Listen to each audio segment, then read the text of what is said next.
It's that time again to have a serious conversation about what is actually important, well, personally to me, on a dance floor.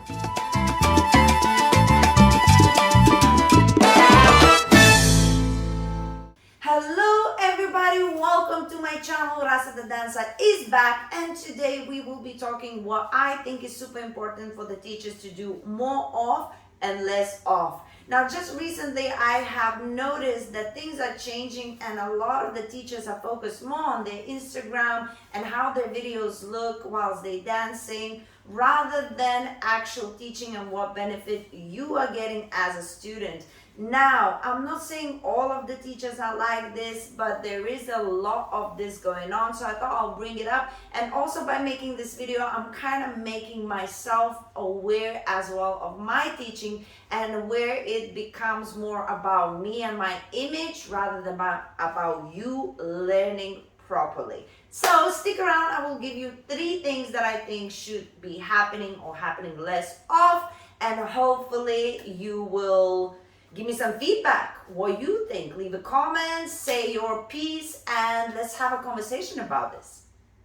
Number 1, I think is super important as a teacher to teach what actually students could use on a dance floor. I think a lot of the time now, couples working together and they're trying to invent these very cool things. And fair enough, it works when they do it together, but no matter how good their technique would be and the explanation, some things are just not for the dance floor. And I think this is happening more and more often now because they're trying to impress you, they're trying to create these moves that look amazing on the video, but they don't actually 100% being tested on the people on the dance floor. You know, it works maybe with the top level dancers, super advanced, but when you go to just the normal people on the dance floor who are not on the top of their game, they can't do that, whether physically is something that is beyond capability, then nothing to do with the technique, and some things are just unleadable or just so complex that you would have to try a couple of times before the person would get it. And you know, we all want cool moves and everything, and we all have cool moves, the ones that are really, really intricate, but there's a difference. So what I would really like to see is teachers doing more moves that can actually be used on the dance floor and explain, this is a move that's probably not going to work on this percentage of the people. Try it only on advanced people, you know? Give information. Don't just do a routine and say, it works.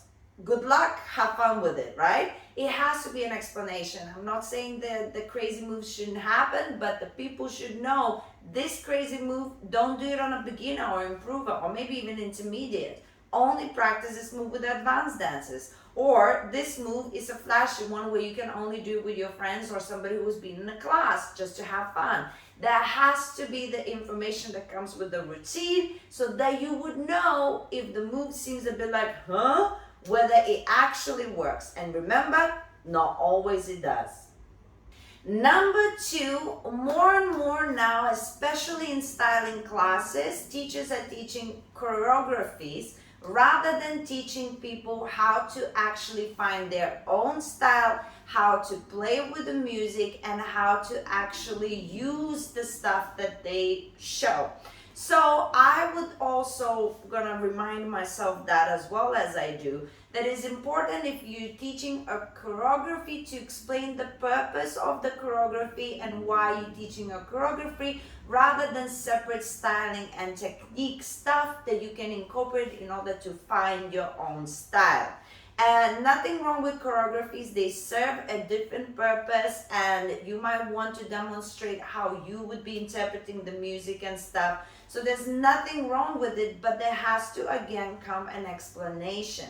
However, choreos, if that's all you do as part of your styling teaching, you are lacking some fundamental things that people come across They could learn a million of choreographies and look good while they do it, but they go on the dance floor and beyond the choreography that they've learned, they cannot express themselves. So styling teaching has to be beyond. It has to be technique for arm placements, technique for body movement, technique how holding your body means something, technique for musicality. There has to be a space where people can create and express themselves as well in order to find their own style. So that is my number 2, and I feel really passionate about it, and I'm going to be thinking about my own teaching about this, that the choreographies are not wrong, but they have to be explained what's the purpose, and most of the styling, it has to be based on something that would actually develop students into better dancers. And finally, this is my pet peeve, I think the biggest one of them all, and that is the demos after the class. Okay, so we're at the stage now where the demo takes the whole song. So be it. Dancers need to promote themselves, do the demo the whole song.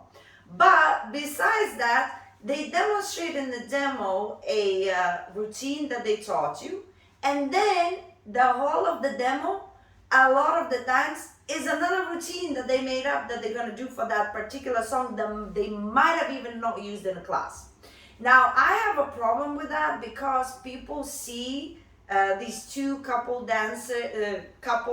dancers doing this demo, and they think that they are dancing. They're not. They have a choreography that they practiced and making it beautiful and matching the song. What I personally would love to see, them demonstrating the routine and then freestyle. Now that would be cool because immediately you can tell it's a freestyle because something would go wrong. They would play off it. It would be a real performance. It wouldn't be just a choreography. If it's a choreography, go on the stage and show your skill as a performer. If you are actually demonstrating the class, I would prefer to see that whatever you showed in the class, of course, for people to see how it works with the music, and then I would love to see an actual freestyle. It will be what will be. Is it a bit living on the edge and thinking, oh, what if I mess up? People won't think good things about me as a dancer? Possibly. But they will know that this is real, this is how it works, this is how it is. It's a freestyle dance, salsa and bachata. So I will do as much as possible of that as well myself, and I encourage others to do so too. What do you think actually about this point? Do you prefer to see a made-up routine to a song, or do you prefer to see a freestyle where actually they would be going with the flow, not knowing what's happening? The actual follower following and the leader leading? Let me know in the comments. There you go. This is something that I've been thinking about after going to some festivals, and everything I say is with love.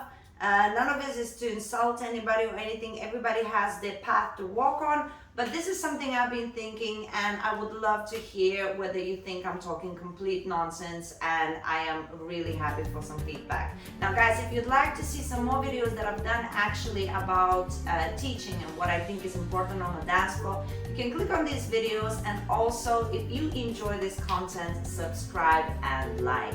I will see you very soon.